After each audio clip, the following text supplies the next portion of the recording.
हरिः ओम तत्सत्। श्रीमते रामचंद्राय नमः।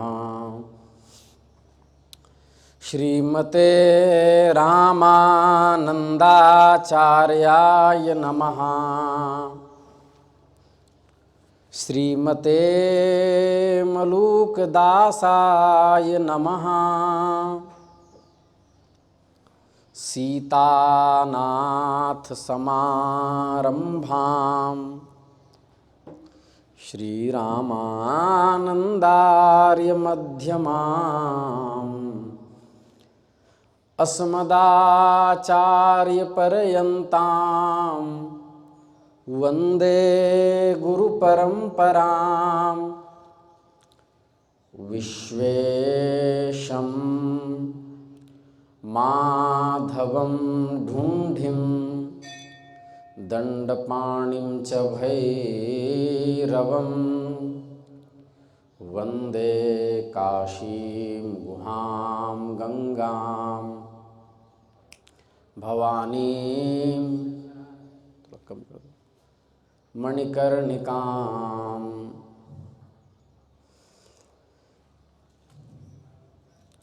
दुर्गे स्मृता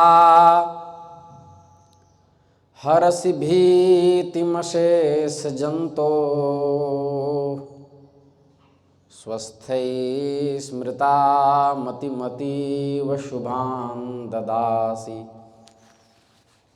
दारिद्र्यदुःखभयहारिणिका त्वदन्या सर्वोपकारकरणाय सदार्द्रचित्ता। अब भज ललिते ललिते ललिते वे ही काम आवेंगी। अब भज दुर्गे दुर्गे दुर्गे वे ही काम आवेंगी। वे ही काम आवेंगे विपत्ति का भाग छुड़ावेंगे। वे ही काम आवेंगे जगत से पार लगावेंगे। अब भज दुर्गे दुर्गे दुर्गे वे ही काम आवेंगी। अब भज ललिते ललिते ललिते वे ही काम आवेंगी। श्री वृंदावन बिहारी लाल की जय। श्री संकटा महारानी की जय। नमः पार्वती पतये हर हर महादेव।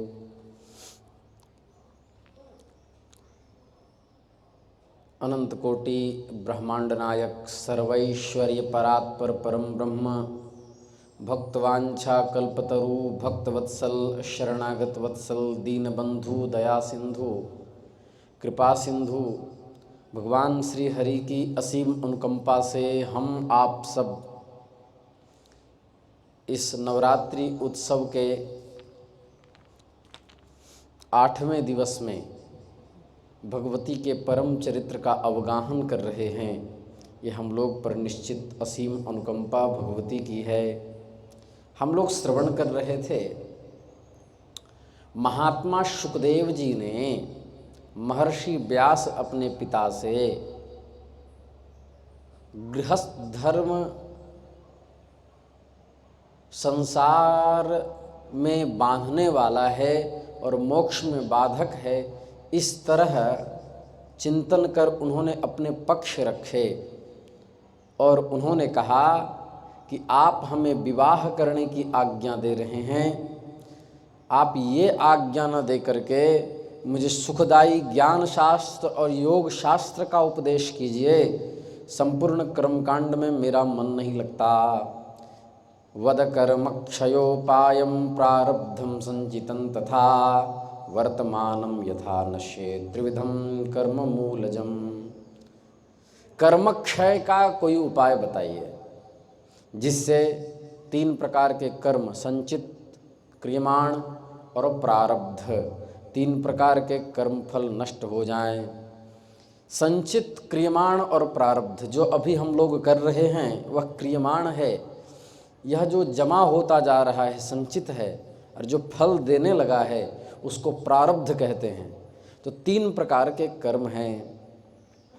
उन्होंने कहा कि आप हमें विवाह की आज्ञा न दें, क्योंकि बुद्धिहीन मनुष्य स्त्री के भावपूर्ण चेष्टाओं से मोहित होकर के कारण तत्व ब्रह्म को नहीं जान पाता और उसके तेज का भी नाश होता है। मेरे विचार में तो मूर्ख मनुष्य ही अपने सुख का नाश करने के लिए परिणय सूत्र में बंधता है। सुखदेव जी कह रहे हैं विधाता के द्वारा वह दुख के लिए ही ठगा जाता है, सुख के लिए नहीं।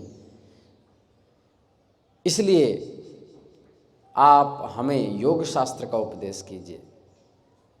महर्षि व्यास से कहा कि अहो माया कितनी प्रबल है, जो यह वेदांत दर्शन के प्रणेता, वेदों के सांगोपांग के ज्ञाता, सर्वज्ञ पंडित मेरे पिता महर्षि व्यास को भी मोहित कर रखा है।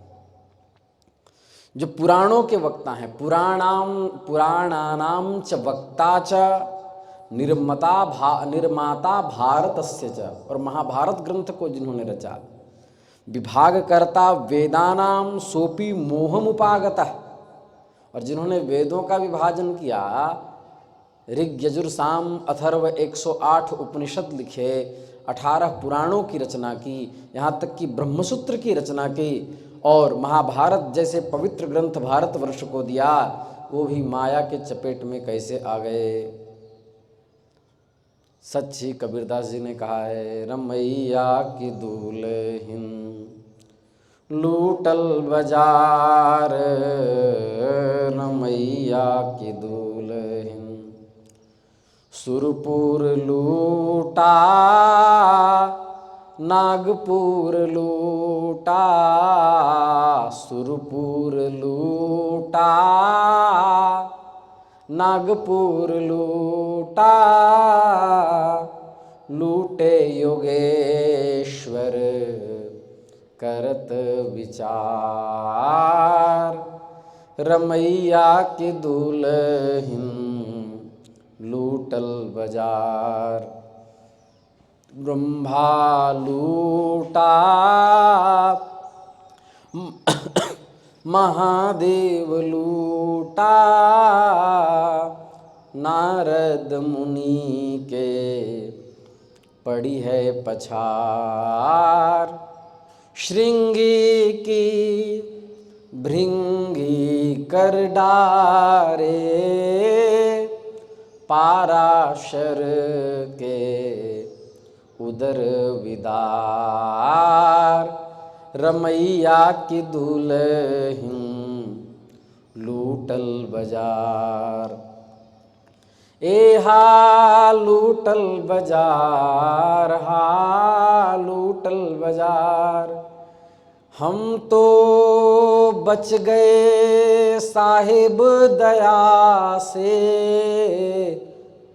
कबीरा बच गया सद्गुरु दया से, शब्द डोर गही उतरों पार, रमैया की दुल्हन लूटल बाजार। कहत कबीर सुनो भाई साधो, कहत कबीर सुनो भाई साधो, इस ठगनी से रहो होशियार, रमैया की दुल्हन लूटल बाजार। कहा महात्मा सुखदेव कह रहे हैं कि माया कितनी प्रबल है कि हमारे पिताजी को भी अपने आगोश में ले रखी है। अहो उस भगवती जगदम्बा के द्वारा रचित यह माया का पराक्रम इतना असीम है कि कोई भी इसके प्रभाव में आकर सर्वनियंता भगवान श्री हरि को भी अपने वश में करके रखती है। ये सुखदेव जी की वाणी है। हालांकि भगवान के ऊपर किसी का वश नहीं, अभी क्योंकि जगदम्बा तत्व का आख्यान कर रहे हैं तो उस पराप प्रकृति की बात चल रही, इसलिए दुर्गा सप्तशती में लिखा कि ज्ञान नाम अपि चेतांसी देवी भगवती ही सा बलादाकृष्य मोहाय महामाया प्रयच्छति। ज्ञानियों के भी चित्त को भगवती जगदम्बा योग माया बलात् खींच करके माया में पटक देती है। इसलिए आप सामान्य व्यक्तियों की भांति हे पिताश्री हमारे विवाह करने के लिए आप उद्यत हैं, ये बात शोभनीय नहीं है। व्यास कौन है, मैं कौन हूँ, यह संसार क्या वस्तु है, यह कैसा भ्रम है, यह पांच भौतिक शरीर पिता पुत्र की भावना कहाँ से आई, यह माया अतीव प्रबल है। इसलिए इस माया में हमें मत डालिए। कोई अज्ञ पुरुष ही इस तरह की बातें करता है। हे भगवन, भूख भोजन से मिटती है, पुत्र के देखने से नहीं। आप कहते हैं कि हम तुम्हारे बिना रह नहीं सकते। अरे भाई, भूख भोजन से मिटती है, पुत्र का मुख देखने से भूख नहीं मिटता। प्यास भी जल से मिटती है, पुत्र दर्शन से प्यास नहीं जाता। इसी प्रकार सुगंधित पदार्थ नाक को तथा अच्छी बातों से कानों को एवं स्त्री से विषय सुख का आनंद मिलता है। मैं आपका पुत्र हूँ, बताइए मैं आपके लिए क्या करूँ। पुत्र कहते किसे हैं? पुम मतलब नरक, तस्मात् त्रायते इति पुत्रः। जो नरक से बचा लेता है अपने माता पिता को, उसको पुत्र कहते हैं। तो बताइए मैं आपके लिए क्या करूं? बोले तुम कुछ मत करो, एक काम करो बस। बोले क्या? बोले हमसे श्रीमद् देवी भागवत का तुम अध्ययन करो।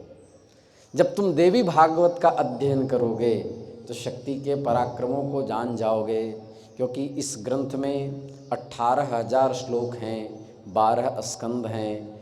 पुराणों के पांचों लक्षण से यह युक्त है। जिस देवी भागवत को सुनने मात्र से सत और असत वस्तुओं का यथार्थक ज्ञान हो जाता है, उसे तुम पढ़ो। इसलिए तुम्हें अध्ययन करना चाहिए। वहाँ हे पुत्र प्रवर, तुमको देवी भागवत का अध्ययन करना चाहिए, क्योंकि इससे सर्वश्रेष्ठ पृथ्वी पर कोई ग्रंथ नहीं है। और फिर पिताश्री से महात्मा सुखदेव शास्त्रार्थ करने लगे। वो कहने लगे कि भगवान देवी भागवत तो ठीक है, लेकिन आपने अभी जो पहले जो बात विवाह की इसका उत्तर आपने नहीं दिया। तो बोले ठीक है, इसका उत्तर तुम्हें चाहिए तो तुम मिथिला चले जाओ। मिथिला चले जाओ, राजर्षि जनक से मिलो। वह गृहस्थ होते हुए भी विदेह हैं, विगतः देह संबंधः यस्य। जिनका देहाध्यास छूट गया है, इसलिए उनका नाम विदेह है। इसलिए उनकी पुत्री का नाम क्या पड़ा? वैदेही। वो विदेह के पास चले जाओ, जनक जी के पास चले जाओ। हे भगवान, बोले जनक जी जो हैं वह जीवन मुक्त महापुरुष हैं, वहाँ तुमको सारे तत्वों का ज्ञान हो जाएगा। जनक द्वारा पालित तुम यदि मिथिलापुरी चले गए तो वहाँ तुमको संपूर्ण तत्वों का ज्ञान हो जाएगा। राजा जनक, हे भगवान, राजा जनक दंड दिए बिना राज्य कैसे करते हैं? हे भगवान, ये बात कुछ अनर्गल सी प्रतीत होती है, क्योंकि भगवान मनु ने स्वयं सम्राटों के लिए दंड का विधान किया है, और बिना दंड का आश्रय लिए विदेह राज जनक कैसे संसार पर शासन करते हैं, ये मैं जानना चाहता हूँ। मैं आपसे अनुमति लेता हूँ। हे पुत्र, वहाँ जाकर के उनसे चर्चा करके संपूर्ण शंका का समाधान कर लेना, फिर मेरे पास जरूर आना। ऐसा कहकर महर्षि व्यास ने भगवान सुखदेव को मिथिलापुरी भेज दिया और चल पड़े। जैसे जिम अमोघ रघुपति कर बाणा। उसी प्रकार जैसे भगवान श्री रामचंद्र के अमोघ बाण चलते हैं, वैसे ही सुखदेव जी द्रुत गति से मिथिलापुर की ओर जाने लगे। मार्ग में चलते हुए उन्होंने अनेक समृद्धिशाली देशों को देखा, नागरिकों को देखा, वनों वृक्षों को देखा, फले फूले खेतों को देखा, तप करते हुए तपस्वी जनों को देखा, दीक्षा के लिए याजक जनों को देखा, योगाभ्यास में तत्पर योगी जनों को देखा, वन में रहने वाले वानप्रस्थवासियों को देखा, वैष्णवों को देखा, पाशुपतों को देखा, शाक्तों को देखा, गणपत्यों को देखा, सौर्यों को देखा। इस तरह धर्मावलंबियों को, शैवों को देख करके वे सुखदेव मुनि अति विस्मय में पड़ गए और 1 वर्ष में हिमालय को पार करके और मिथिलापुरी पहुँचे। प्रविष्टो मिथिलां मध्ये पश्यन् सर्वरद्धि मुत्तमां प्रजाश्च सुखिता सर्वा सदाचारः सुसंस्थिता क्षत्रा निवारितस्तत्र कस्तुमत्र समागतः किन्ते कार्यं वदस्वेति पृष्टस्तेन चाब्रवीत्। वहाँ द्वारपालों ने उनको रोका, कहा, ओ महात्मन, तुम कौन हो, कहाँ से आए हो, तुम्हारा कार्य क्या है। ऐसा पूछने पर सुखदेव जी मौन रहे, कुछ बोले नहीं। नित्य तो वो श्री कृष्ण गोविंद हरे मुरारे हे नाथ नारायण वासुदेवा इसका जप करते रहते थे।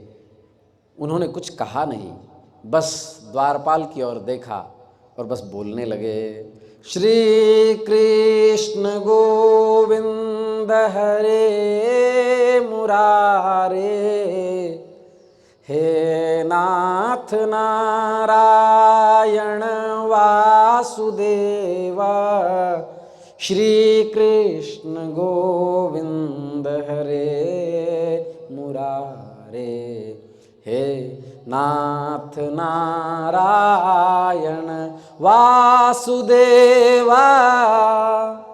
इस तरह कीर्तन करने लगे। ये कीर्तन कब किया? जब उसने कहा, हे ब्राह्मण, आप गूंगे हैं क्या? आपका किस हेतु से आना हुआ? हे मानद, आप निश्चय ही तेजस्वी वेद वेत्ता ब्राह्मण प्रतीत होते हैं, इसलिए आप अपने कुल और अपने प्रयोजन के विषय में हमें बताएं, तभी मैं आपको प्रवेश दे सकता हूँ। सुखदेव जी ने कहा, तुम्हारे कथन मात्र से ये सब तो ठीक है, पर अब लगता है मेरा प्रवेश दुर्लभ है। क्यों ऐसा कहा? कह रहे, मैं कौन हूँ यही तो जानने के लिए आया हूँ। सांसारिक परिचय कोई वास्तविक परिचय नहीं। कितने जन्म में हमारी माता सुकरिया थी, कितने जन्म में बकरिया थी, कितने जन्म में हम पशु योनि में रहे, कितने बार इंद्र बने, कितने बार विष्ठा के कीड़े बने। हम लोग तो जीव हैं। कितनी बार मनुष्य बने, तो हम अपना परिचय वास्तविक दें क्या? अपने इस शरीर को मैं किसका पुत्र बताऊं, मुझे कुछ समझ में आता नहीं है। हे भगवान, आपने प्रश्न यथोचित किया है, लेकिन लगता है अब मैं विदेह राज महात्मा जनक के इस विशाल नगरी में मैं प्रवेश नहीं कर सकता, क्योंकि मुझे अपने अस्तित्व का अभी तक ज्ञान ही न हो पाया है। मैं अपने पिता के द्वारा स्वयं, इस शरीर के पिता के द्वारा स्वयं ठगा गया हूँ। इसमें किसी अन्य को क्या दोष दिया जाए? मेरे दुर्भाग्य का दोष है, मुझे धिक्कार है कि मेरे पिता ही मुझे कह रहे हैं कि तुम विवाह कर लो। मैं इसका विरोधी हूँ, क्योंकि विवाह करने के बाद मोक्ष कोसों दूर हो जाती है। उसी प्रश्न का मैं समाधान लेने आया हूँ। प्रारब्ध ने ही मुझे ठग लिया, प्रारब्ध का भोग अवश्य ही भोगना पड़ता है। यहाँ न कोई तीर्थ है, न ज्ञान प्राप्ति होनी है। क्यों? क्योंकि मेरे अस्तित्व का ज्ञान नहीं, तुम मुझे प्रवेश नहीं दोगे। विदेह का नाम सुन करके उत्सुकतावशात में हिमालय पार से दर्शन के लिए आया, लेकिन अब मैं लगता है अंदर नहीं जाऊंगा। तब द्वारपाल को लगा कि कोई ये पहुँचे हुए महात्मा हैं। हे भगवान, हे द्विजश्रेष्ठ, आपका जहाँ कार्य हो वहाँ यथेष्ट चले जाइए। मैंने जो आपको रोका था ये मेरा अपराध था, हे भगवान आप उसके लिए क्षमा करें। शुकदेव जी ने कहा, हे द्वारपाल, इसमें तुम्हारा क्या दोष है? तुम तो सर्वदा पराधीन हो, सेवक को तो स्वामी की आज्ञा का यथोचित पालन करना पड़ता है।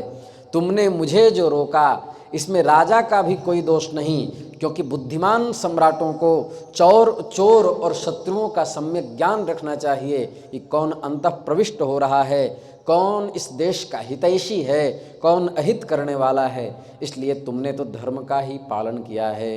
हे विप्र, द्वारपाल ने कहा, सुख क्या है, दुख क्या है, कल्याण चाहने वाले पुरुष का कर्तव्य क्या है? अच्छा, ऐसा क्यों पूछा उसने? क्योंकि जो द्वारपाल आदि होते हैं ये सदा नौकरी आदि में व्यस्त होने के कारण तत्व ज्ञान से कुछ वंचित रह जाते हैं। और कदाचित कोई महात्मा मिल जाए तो पहले के लोग सुख और दुख के अस्तित्व को पूछते थे, जैसे आज के लोग हाथ दिखाते हैं।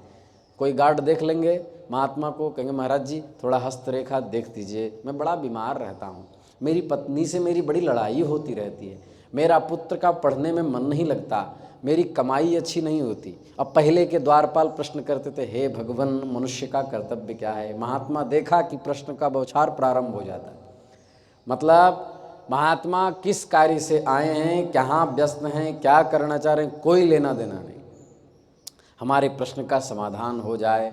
शुकदेव जी तो शुकदेव जी ठहरे जिनके बारे में लिखा गया है क्या, यम प्रव्रजंत मनुपेत मपेत कृत्यम द्वैपायनो विरह कातर आजुहाव पुत्रेति तन्मयतया तरवोभिनेदुस्तम सर्वभूत हृदय मुनिमानतोस्मि।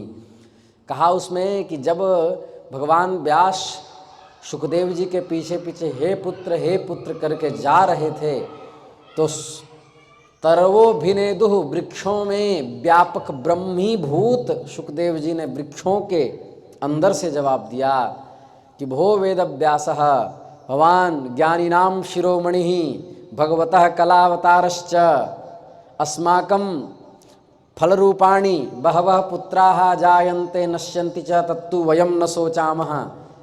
वृक्ष कहने लगा महर्षि व्यास से कि ज्ञानियों के शिरोमणि भगवान के कलावतार, हे महर्षि व्यास आप अपने पुत्र के लिए इतने दुखी क्यों हो रहे हैं? मैं वृक्ष, हमारे फल के रूप में प्रतिदिन कितने पुत्र उत्पन्न होते हैं और पृथ्वी पर पक कर गिर जाते हैं, नष्ट हो जाते हैं। हम लोग इस वृक्ष जड़ योनि में होने के बाद भी कभी चिंतन नहीं करते। अरे आप तो ज्ञानियों के शिरोमणि हैं और आपका पुत्र कोई गलत काम करने नहीं जा रहा, वो परमहंसों का सम्राट है, वो महापुरुष हैं, आप उनके लिए इतने दुखी क्यों हो रहे हैं? वो शुकदेव जिनको श्रीमद् भागवत ने परमहंस कहा है, इसलिए श्रीमद् भागवत का एक और नाम है वैष्णव महापुराण और दूसरा नाम है श्रीमद् भागवत का दूसरा नाम है परमहंस संहिता।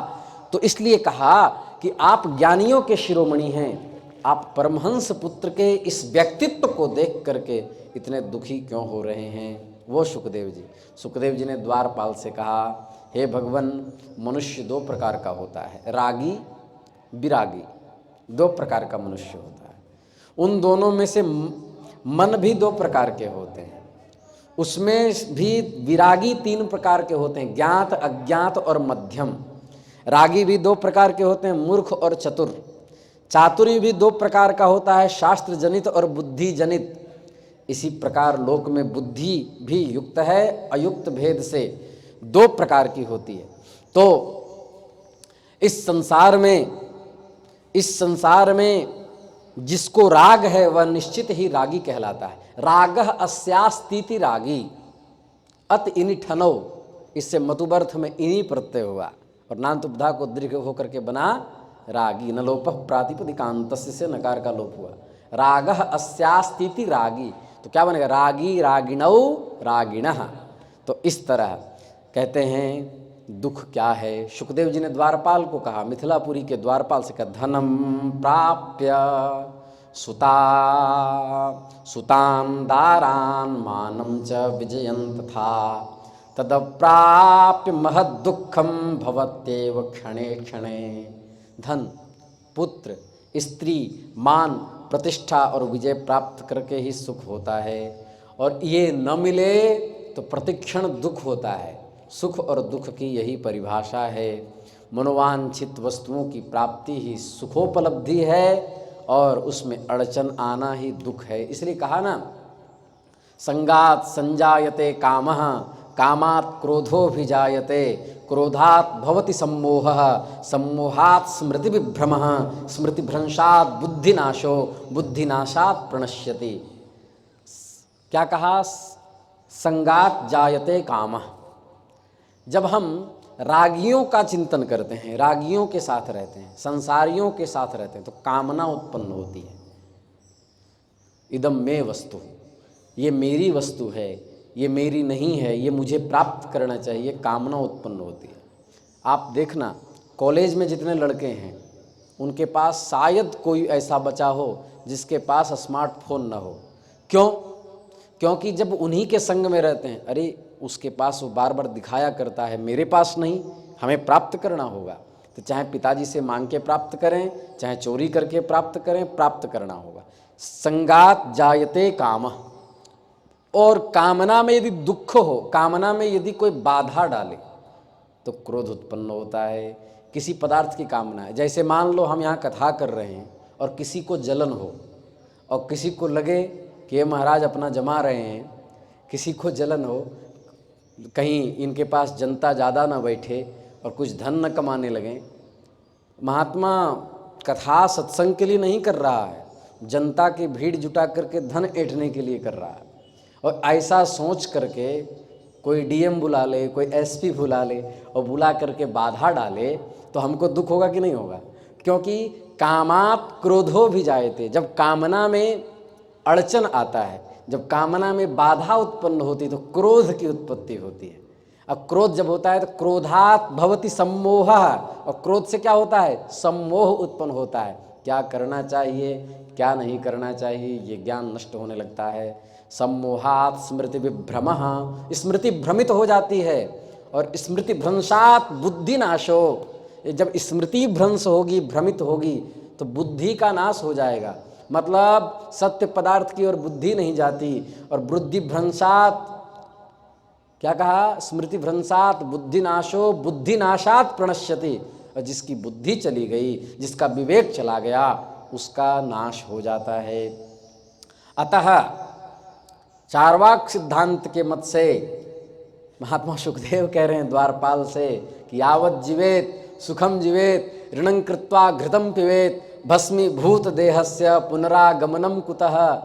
ये सिद्धांत तुमको अपनाना पड़ेगा यदि संसार का सुख चाहिए, कि जब तक जियो सुख से जियो, कर्जा लेकर घी पियो, क्योंकि ये भस्म होने वाला शरीर है, ये आता जाता नहीं है। लेकिन मेरी मानो तो इसमें कुछ भी नहीं रखा। क्यों? न चेन्द्रस्य सुखम राजन्, श्रीमद् भागवत। न सुखम चक्रवर्तिनः, सुखम अस्ति विरक्तस्य मुनेरेकांत जीविनः। न चेन्द्रस्य सुखम राजन, उस देवराज इंद्र को भी सुख नहीं है।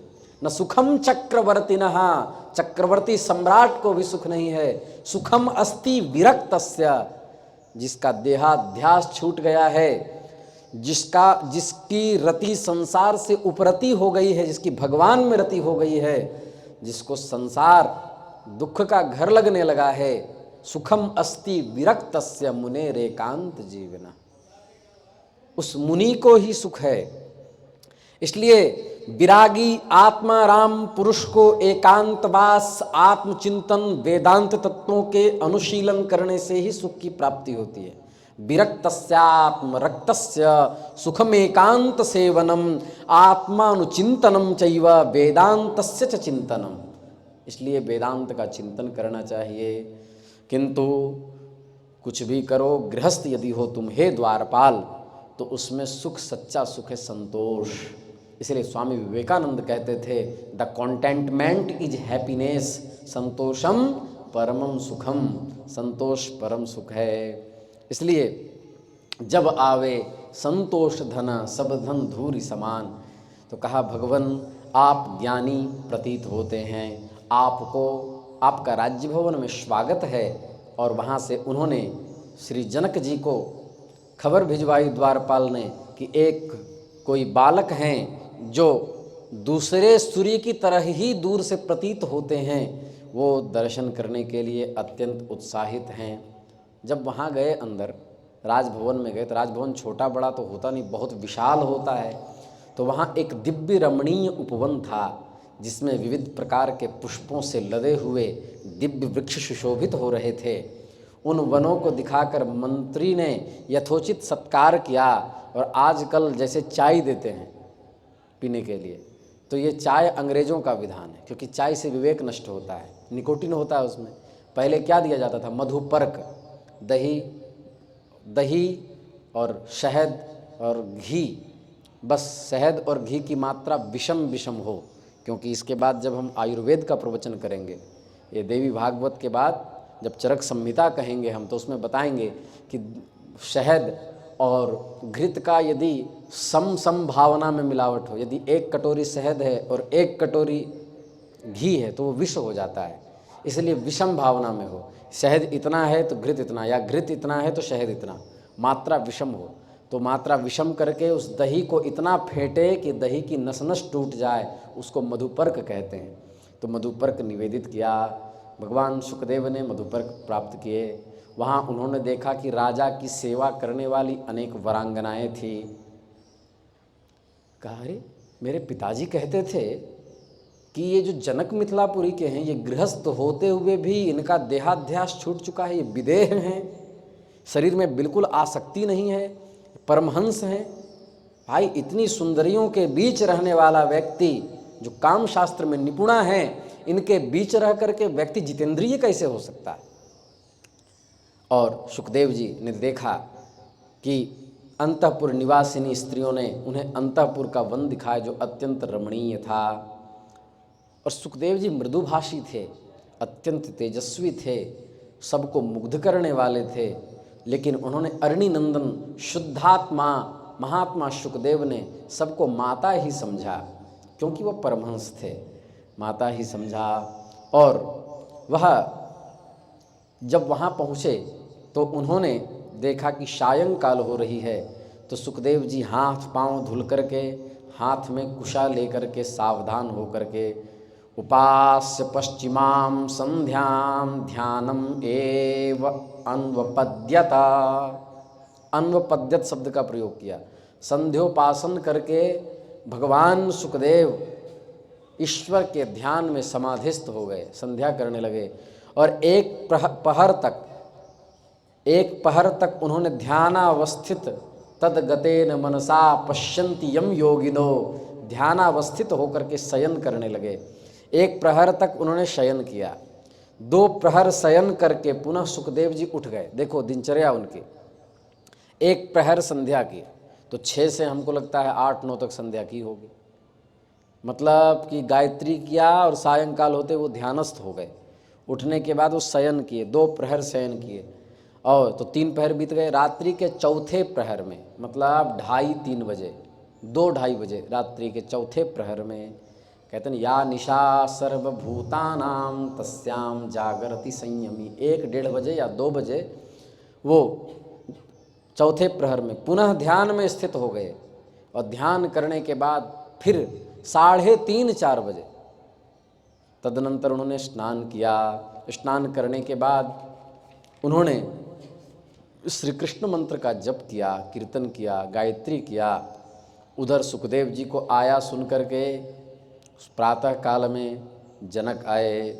जनक ने सबसे पहले का विधान था कि कोई महात्मा अपने घर पधारें तो एक सेवक जो इनकी कुटिया तक गैया छोड़ दे, एक सेवक, स्वर्ण के सिंह में मड़ी हुई एक गाय, जिसके पीठ पर स्वर्ण के छत्र, स्वर्ण के चादर लदे हों, और एक छोटी बछिया उसके साथ, जो गैया इतनी सुंदर कि जो बछिया को देखते ही जिसका दूध चुचुआने लगता हो, ऐसी गैया, दुग्ध देने वाली गैया, और बहुत प्यारी गैया दी। और उन गैया को कैसे दिया? उस गैया के पीठ पर कुमारी बालाओं के हाथ के हल्दी लगे हुए हाथ के छाप लगे हुए थे। सुंदर गैया थी। और गैया दान करके उन्होंने पूछा, हे महाभाग, किम निमित्तम महाभाग निस्पृह हस्य च मां प्रति जातम ह्यागमनम ब्रूहि कार्यम तन्मुनि सत्तमा। हे महाभाग, मेरे यहाँ आप निस्पृह यहाँ आए हैं, आपके आगमन का कारण क्या है, आपका प्रयोजन क्या है? सुखदेव जी ने कहा, महाराज, मेरे पिता व्यास जी ने मुझसे कहा है कि विवाह कर लो, क्योंकि सभी आश्रमों में गृहस्थाश्रम ही सर्वश्रेष्ठ है। गुरु रूप पिता की आज्ञा को बंधन मान करके मैंने उसे स्वीकार नहीं किया। उन्होंने समझाया कि गृहस्थाश्रम बंधन नहीं है, फिर भी मेरा चित्त नहीं मान रहा। तो उन्होंने कहा, तुम मिथिला जाओ, खेद मत करो, वहाँ राजर्षि जनक रहते हैं, वे याज्ञिक हैं एवं जीवन मुक्त राजा हैं, संसार में विदेह नाम से वे विख्यात हैं और वे निष्कंटक राज्य कर रहे हैं। वहाँ जा कर के तुम जनक राज्य करते हुए उन जनक के पास जाओ, वो माया के जाल में बंधते नहीं हैं, उनसे सारे संदेहों की निवृत्ति होगी। यही बात जैथलेटिक्स का पति सुकरात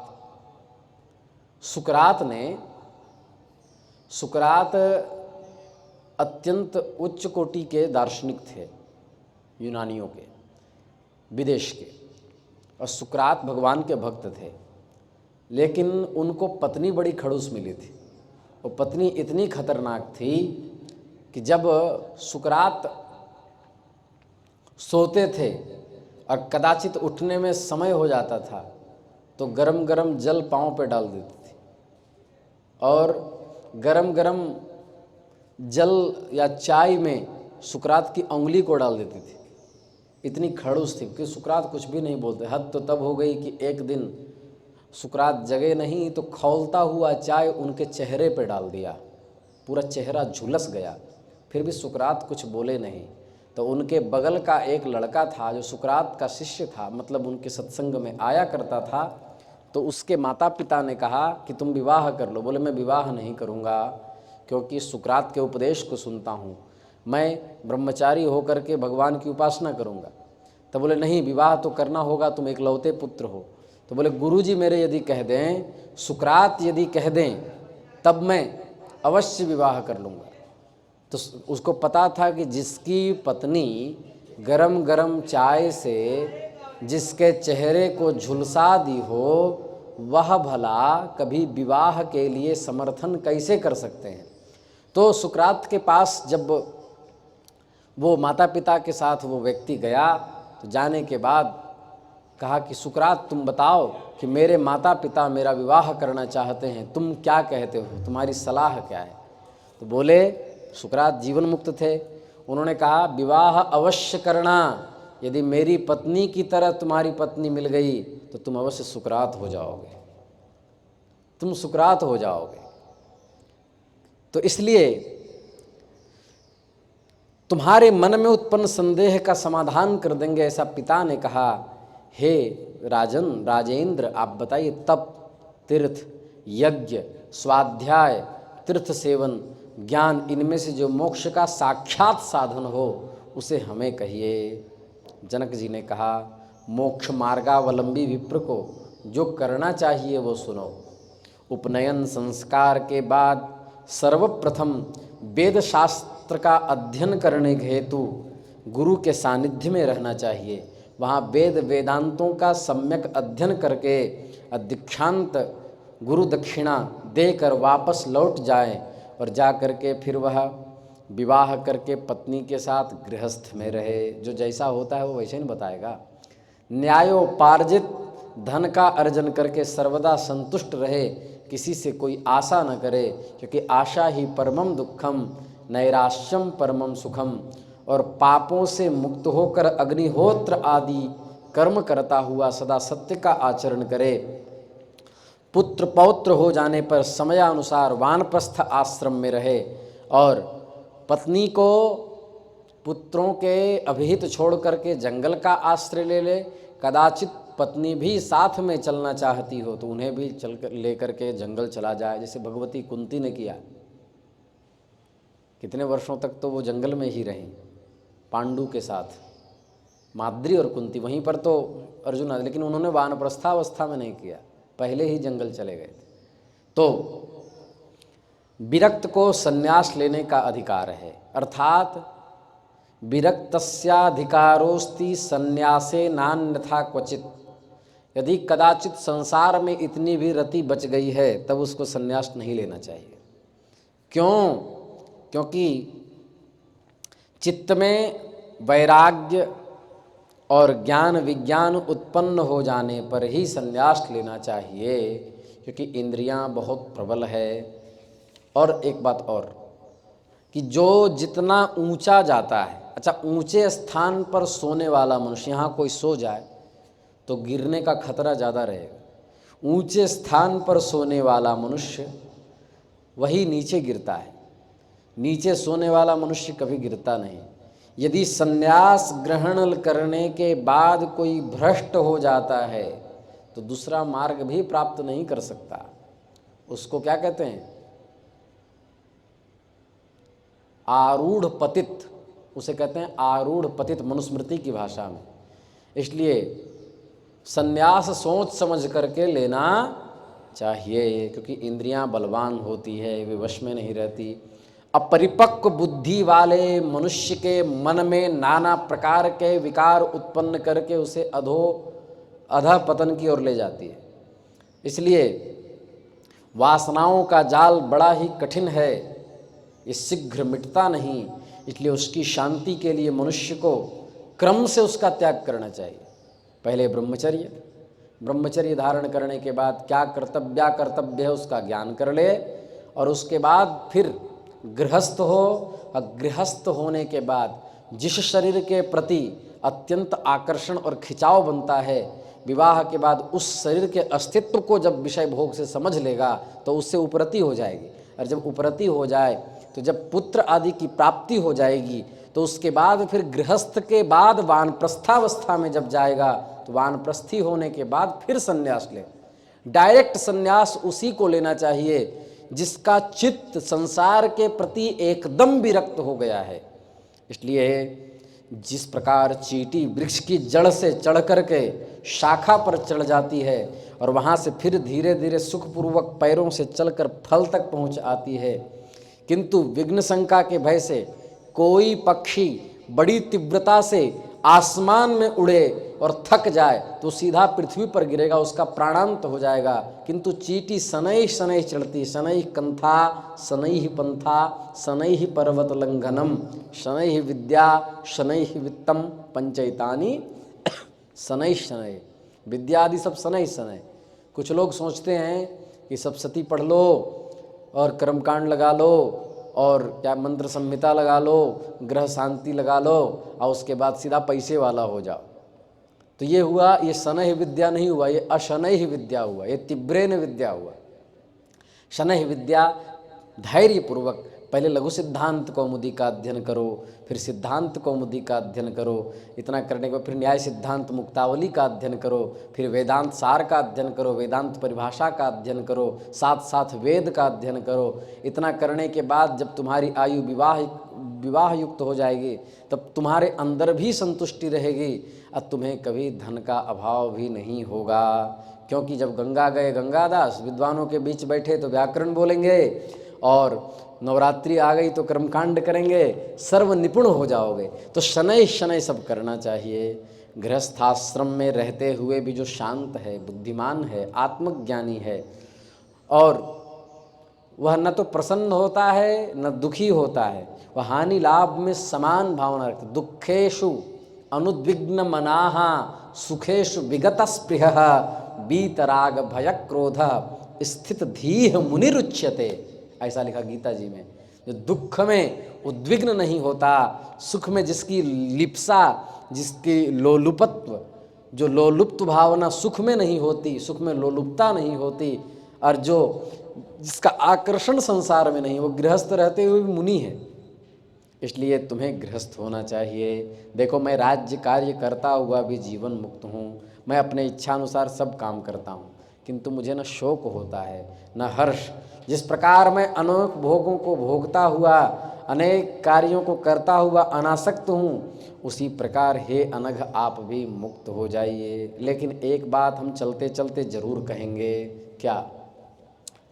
कि विवाह अवश्य करो इस क्रम के अनुसार, लेकिन ध्यान रहे कि पत्नी सच्चरित्रा हो। कदाचित उल्टा मिल गई तो तुम्हारा पूरा जीवन नष्ट हो जाएगा। इसलिए कोई भी निर्णय बहुत सावधानी से लेना चाहिए। अब भज ललिते ललिते ललिते वे ही काम आवेंगी। अब भज ललिते ललिते ललिते वे ही काम आवेंगी। अब भज दुर्गे दुर्गे दुर्गे वे ही काम आवेंगी।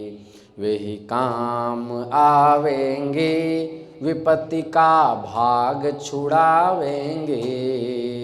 वे ही काम आवेंगे, जगत से पार लगावेंगे। अब भज ललिते ललिते ललिते वे ही काम आवेंगी। अब भज दुर्गे दुर्गे दुर्गे वे ही काम आवेंगे। श्री राम कृष्ण देव की जय। श्री जगदम्बा महारानी की जय। श्री मणिकर्णिकेश्वर महादेव की जय। श्री अलवर महादेव की जय। श्री सिद्धि विनायक भगवान की जय। श्री मशानेश्वर भगवान की जय। गंगा महारानी की जय। संकटा महारानी की जय। जगत गुरु यति चक्र चूड़ामणि श्री रामानंदाचार्य भगवान की जय।